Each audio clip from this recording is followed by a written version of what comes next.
Question of the day. What is your favorite reprint of all time? So it could be anything, any reprint you can think of. Let me know in the comments below what your favorite reprint is as we journey together through one of the very first games I played when we got into this hobby. And now we're going to take a look at the new edition, that is Seven Wonders, but also looking at the Armada expansion because I've done the review on the original of that and you know that I loved it. So let's take a look at what the new edition of Seven Wonders adds and what the new edition of Armada adds right now.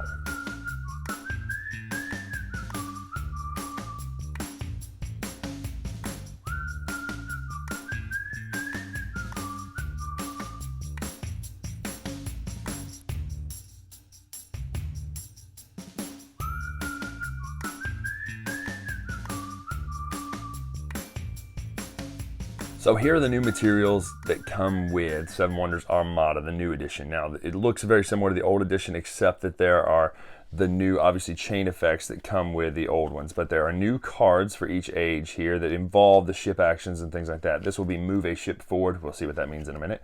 You get Syracusa, the new city board, new wonder tile, and it lets you can only play this if you're playing Armada, though, so you can't play that normally, but it is available. The main crux is right here. You have your 4 ships. It comes with 7. I'm still not entirely sure why. To put these into play, we'll talk in a minute. And the island cards, these are exploration cards that come into play that are phenomenal. Levels 1, level 2, level 3. You do that based on player order, how many there are. Now, the main crux of this expansion is when you construct a piece or a color in your tableau. So let's just say I constructed this card, this blue card.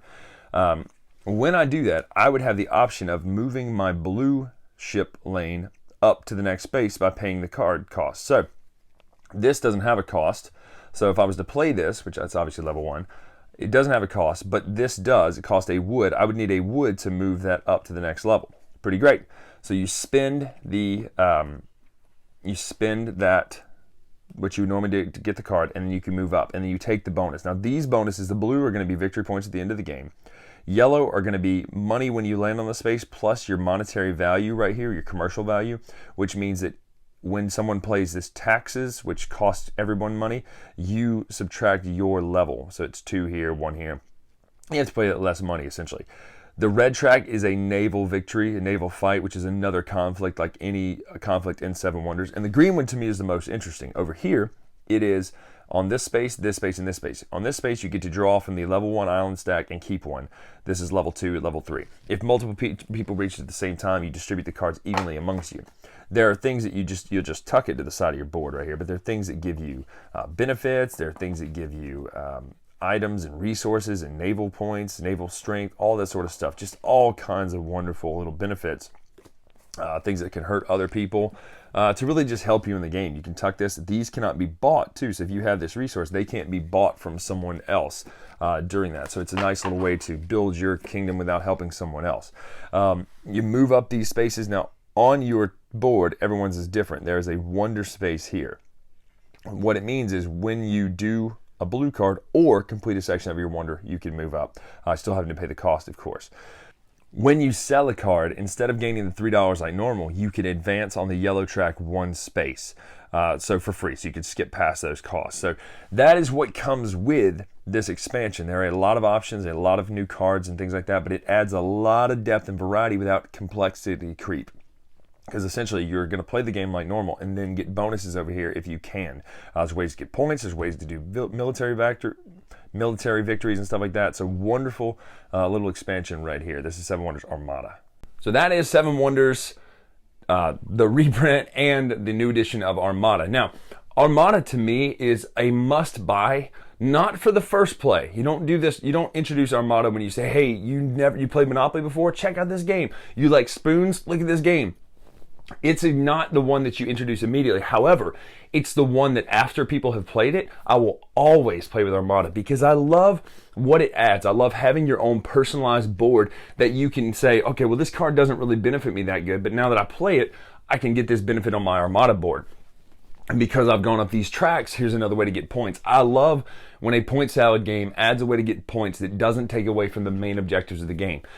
There are a lot of times when expansions will come out and they feel like, well, if I chase the expansion stuff, I'm going to lose the main way to get points in the original game, and it just doesn't work. Armada doesn't do that. Armada manages to take what was already great about the original game, which is, boom, boom, let's make this tableau, let's be fantastic with our civilization, and then put it into this new other system to where when you do this, you get benefits. When you do this, you can move up a track. Not to mention the ships look really good as they move up the track. I just love Armada. So here's what I'd say. If you're going to play Seven Wonders with new people, don't introduce Armada immediately. However, if you're going to introduce Seven Wonders or if you're going to play Seven Wonders with people who have played Seven Wonders once, twice, 3 times, 100% play it. It just adds so much variety to a game that really... sometimes we'll need a little variety. Sometimes it's perfect in the sense that you can just play it all the time and be fine with it. But I love what Armada does. It just adds enough of a tweak to keep you coming back to it. Now, let's talk about the actual second edition of the game itself. It doesn't change a lot, but what it does change are some aesthetic details. And one of the things that I really love about it is getting rid of reading the cards that chain into each other. It's gone. That system's not there. What's there now is the system from Seven Wonder Duel, in which you see this symbol. Because you have this symbol, you can have this card for free. That's so much cleaner. It just looks better. You don't have to go, is this the aqueduct, or is this the library, what is this?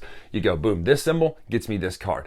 So much better. So if you haven't played Seven Wonders, if you already have the original edition of Seven Wonders, you may not need this one for the upgrade, unless you want to get the new stuff and how it looks, and it's just pretty looking on the table. But if you already have it, you can pass this. However, if you don't have Seven Wonders, you balked at getting it, get this and get the new version with Armada. It's so, so good.